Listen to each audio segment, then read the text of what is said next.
ఆకాశవాణి ప్రాంతీయ వార్తలు చదువుతున్నది బొక్కసం సరిత. ముందుగా ఈనాటి వార్తల్లోని ముఖ్యాంశాలు. దేశవ్యాప్తంగా ఒకేసారి ఎన్నికల నిర్వహణకు సంబంధించి ఉన్నత స్థాయి కమిటీ చేసిన జమిలీ ఎన్నికల సిఫార్సులకు కేంద్ర మంత్రివర్గం ఆమోదం తెలిపింది. రాష్ట్రాభివృద్ది కోసం ప్రజాప్రతినిధులు మార్గదర్శక పత్రాలను రూపొందించుకోవాలని ఆంధ్రప్రదేశ్ ముఖ్యమంత్రి నారా చంద్రబాబు నాయుడు పేర్కొన్నారు. ఆంధ్రప్రదేశ్లో ఎన్డీఏ కూటమి ప్రభుత్వం అధికారంలోకి వచ్చిన 100 రోజుల్లో అనేక హామీలు నెరవేర్చామని రాష్ట్ర ఉప ముఖ్యమంత్రి కె పవన్ కళ్యాణ్ తెలిపారు. తెలంగాణలో ప్రతి విద్యార్థికి ఉపాధి కల్పించే విధంగా పరిశ్రమలు ప్రోత్సహిస్తున్నట్లు రాష్ట్ర ముఖ్యమంత్రి ఏ రేవంత్ రెడ్డి తెలిపారు. ఆంధ్రప్రదేశ్లో జాతీయ రహదారుల నిర్మాణ పనులను వేగంగా పూర్తి చేయాలని రాష్ట్ర మంత్రి బీసీ జనార్దన్ రెడ్డి కేంద్ర మంత్రి నితిన్ గడ్కరీకి విజ్ఞప్తి చేశారు. ఇక వార్తల్లోని వివరాలు. దేశవ్యాప్తంగా ఒకేసారి ఎన్నికల నిర్వహణకు సంబంధించి ఉన్నత స్థాయి కమిటీ చేసిన జమిలీ ఎన్నికల సిఫార్సులకు మంత్రివర్గం ఆమోదం తెలిపింది. నిన్న ఢిల్లీలో ప్రధానమంత్రి నరేంద్ర మోదీ అధ్యక్షతన జరిగిన మంత్రివర్గ నిర్ణయాలను కేంద్ర సమాచార ప్రసార శాఖ మంత్రి అశ్విని వైష్ణవ్ పాతికేయులకు వెల్లడించారు. జమిలీ ఎన్నికలకు సంబంధించి పూర్వ రాష్ట్రపతి రామ్నాథ్ కోవింద్ రూపొందించిన నివేదికను మంత్రివర్గం ఆమోదించిందని తెలిపారు. ఉన్నత స్థాయి కమిటీ ఇచ్చిన సిఫార్సులను 2 దశల్లో అమలు చేస్తామని ఆయన చెప్పారు. సార్వత్రిక ఎన్నికలు జరిగిన 100 రోజుల్లో పంచాయతీలు, మున్సిపాలిటీల వంటి స్థానిక సంస్థల ఎన్నికలు నిర్వహిస్తామని కేంద్ర మంత్రి పేర్కొంటూ, आज यूनियन कैबिनेट में माननीय प्रधानमंत्री श्री नरेंद्र मोदी जी ने एनडीए की सरकार ने वन नेशन वन इलेक्शन में जो हाई लेवल कमेटी की रिकमेंडेशंस थी उसको एक्सेप्ट किया. High level committee recommendations on one nation one election on simultaneous elections, that those recommendations have been accepted today by the union cabinet. అదేవిధంగా చంద్రయాన్ 4కు, గగన్యాన్, చంద్రయాన్ ప్రాజెక్టుల విస్తరణకు, గిరిజన గ్రామాల అభివృద్ధికి 79,156 కోట్ల రూపాయల కేటాయింపునకు, నూనె గింజల సాగును పెంచేందుకు పీఎం ఆశా పథకానికి మంత్రివర్గం ఆమోదం తెలిపిందన్నారు. ఈ ఏడాది రబీ సీజన్కు ఫాస్ఫేట్, పొటాషియం ఎరువులపై రాయితీ, బయోటెక్నాలజీ రంగంలో పరిశోధన, అభివృద్ది పనులకు ఉద్దేశించిన బయో రైడ్ పథకానికి కేంద్ర మంత్రివర్గం ఆమోదం తెలిపిందని పేర్కొన్నారు. జమిలీ ఎన్నికలపై పూర్వ రాష్ట్రపతి రామ్నాథ్ కోవింద్ రూపొందించిన నివేదికకు కేంద్ర ప్రభుత్వం ఆమోదం తెలిపిన క్రమంలో దీనిపై ప్రధానమంత్రి నరేంద్ర మోదీ సామాజిక మాధ్యమం వేదికగా స్పందించారు. దేశ ప్రజాస్వామ్యాన్ని మరింత శక్తివంతంగా, భాగస్వామ్యయుతంగా మార్చే కీలక ముందడుగుగా పేర్కొన్నారు. ఉన్నత స్థాయి కమిటీకి నాయకత్వం వహించినందుకు, నివేదిక రూపకల్పనలో భాగంగా అన్ని వర్గాలతో విస్తృత చర్చలు జరిపినందుకు మాజీ రాష్ట్రపతి రామ్నాథ్ కోవింద్కు అభినందనలు తెలిపారు. రాష్ట్రాభివృద్ది కోసం పార్లమెంటు సభ్యులు, శాసనసభ్యులు నియోజకవర్గాల వారీగా మార్గదర్శక పత్రాలను రూపొందించుకోవాలని ఆంధ్రప్రదేశ్ ముఖ్యమంత్రి నారా చంద్రబాబు నాయుడు పేర్కొన్నారు.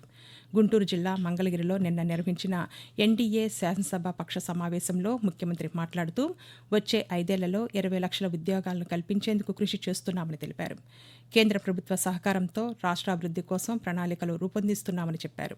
రాజధాని అమరావతికి నిధులను సమీకరిస్తున్నామని, పోలవరాన్ని పూర్తి చేస్తామని ముఖ్యమంత్రి పేర్కొంటూ, స్వర్ణ ఆంధ్రప్రదేశ్ 2047కి మనం కూడా విజన్ డాక్యుమెంట్ తయారు చేస్తున్నాం.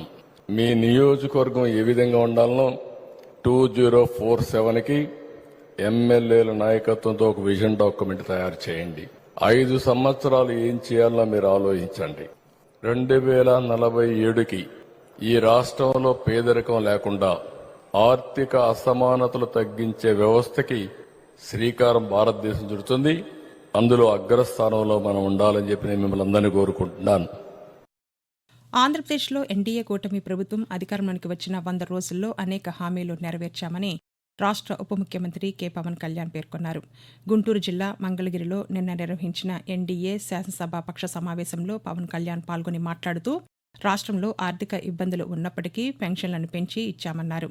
పంచాయతీల బలోపేతానికి 1,452 కోట్ల రూపాయలను కేటాయించామని చెప్పారు. అన్నా క్యాంటీన్ల వల్ల పేదలు, కార్మికులకు నాణ్యమైన భోజనాన్ని అందిస్తున్నామని తెలిపారు. భూ హక్కు చట్టాన్ని రద్దు చేసి పేదల భూములకు రక్షణ కల్పించామని పవన్ కళ్యాణ్ పేర్కొన్నారు. ఆకాశవాణి ప్రాంతీయ వార్తలు వింటున్నారు.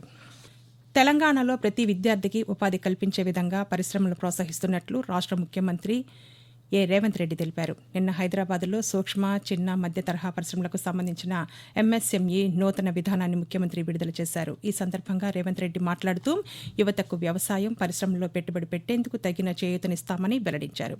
వ్యవసాయ రంగంలో యువత ఎదిగే విధంగా ప్రోత్సహిస్తున్నామని పేర్కొన్నారు. తెలంగాణలోని విద్యార్థుల్లో వృత్తి విద్యా నాయకులను పెంచేందుకు కృషి చేస్తున్నామని తెలిపారు. నూతన మద్యం విధానానికి ఆంధ్రప్రదేశ్ మంత్రివర్గం ఆమోదం తెలిపింది. ముఖ్యమంత్రి నారా చంద్రబాబు నాయుడు అధ్యక్షతన అమరావతిలోని సచివాలయంలో నిన్న జరిగిన సమావేశంలో పలు కీలక నిర్ణయాలను రాష్ట్ర మంత్రివర్గం ఆమోదించింది. మంత్రివర్గ నిర్ణయాలను రాష్ట్ర సమాచార, పౌర సంబంధాల శాఖ మంత్రి కొలుసు పార్థసారథి పాతికేయులకు వివరించారు. విజయనగరంలో నిర్మిస్తున్న భోగాపురం విమానాశ్రయానికి అల్లూరి సీతారామరాజు పేరును పెట్టనున్నామని తెలిపారు. వాలంటీర్ల వ్యవస్థ పునరుద్దరణపై మరింత సమాచారం తీసుకోవాలని ముఖ్యమంత్రి సూచించారని తెలిపారు. ప్రజారోగ్యం కోసం స్టెమీ పథకం ప్రారంభించనున్నామని చెప్పారు. ఆధార్ తరహాలో విద్యార్థులకు అపార్ గుర్తింపు కార్డులను పంపిణీ చేయనున్నట్లు తెలిపారు. వాలంటీర్లను, సచివాలయాలను వివిధ శాఖల్లో కలిపేలా చర్యలు తీసుకుంటున్నామని మంత్రి తెలిపారు. ఆంధ్రప్రదేశ్లో నిధులు మంజూరై వివిధ కారణాలతో ఆగిన జాతీయ రహదారుల నిర్మాణ పనులను పూర్తి చేసేందుకు చర్యలు తీసుకోవాలని రాష్ట్ర రహదారులు, భవనాల శాఖ మంత్రి బీసీ జనార్దన్ రెడ్డి కేంద్ర రహదారులు, రవాణా శాఖ మంత్రి నితిన్ గడ్కరీకి విజ్ఞప్తి చేశారు. నిన్న ఢిల్లీలో కేంద్ర పౌర విమానయాన శాఖ మంత్రి కె రామ్మోహన్ నాయుడుతో కలిసి కేంద్ర మంత్రికి వినతిపత్రం సమర్పించారు. అనంతరం బీసీ జనార్దన్ రెడ్డి మాట్లాడుతూ కేంద్ర రహదారి, మౌలిక వసతుల నిధి కింద రాష్ట్ర ప్రభుత్వం పంపిన 350 కోట్ల ప్రతిపాదనలు ఆమోదించాలని కోరినట్లు వెల్లడించారు. తెలంగాణ వైద్య ఆరోగ్య శాఖలో 2050 స్టాఫ్ నర్సు పోస్టుల భర్తీకి వైద్య ఆరోగ్య సేవల రిక్రూట్మెంట్ బోర్డు నోటిఫికేషన్ విడుదల చేసింది. అర్హులైన వారు ఈ నెల 28వ తేదీ నుండి అక్టోబర్ 14వ తేదీ వరకు ఆన్లైన్లో దరఖాస్తు చేసుకోవాలని పేర్కొంది. ప్రజారోగ్య, కుటుంబ సంక్షేమ శాఖ పరిధిలో 1576 స్టాఫ్ నర్సు పోస్టులు, తెలంగాణ వైద్య విధాన పరిషత్ పరిధిలో 332, ఎంఎన్జే క్యాన్సర్ ఆసుపత్రిలో 80, ఆయుష్లో 61, ఐపీఎంలో 1 స్టాఫ్ నర్సుతో కలిపి మొత్తం 2050 పోస్టులను భర్తీ చేయనున్నట్లు పేర్కొంది. నవంబర్ 17న కంప్యూటర్ ఆధారిత పరీక్ష ఉంటుందని, హైదరాబాద్తో సహా 13 కేంద్రాల్లో ఈ పరీక్ష జరుగుతుందని తెలిపింది. తెలంగాణ సార్వత్రిక విద్యాపీఠం ఆధ్వర్యంలో 10 ఇంటర్ పరీక్షలు అక్టోబర్ 3వ తేదీ నుండి 9వ తేదీ వరకు జరుగుతాయని సార్వత్రిక విద్యాపీఠం సంచాలకులు పివి శ్రీహరి ఒక ప్రకటనలో తెలిపారు. ప్రయోగ పరీక్షలు అక్టోబర్ 16వ తేదీ నుండి 23వ తేదీ వరకు నిర్వహిస్తామన్నారు. ఈ మేరకు పూర్తిస్థాయి పరీక్షల కాలపట్టికకు సంబంధించి విడుదల చేస్తామన్నారు. పూర్తి వివరాలకు తెలంగాణ సార్వత్రిక విద్యాపీఠం అధికారిక వెబ్సైట్ సంప్రదించాలని కోరారు.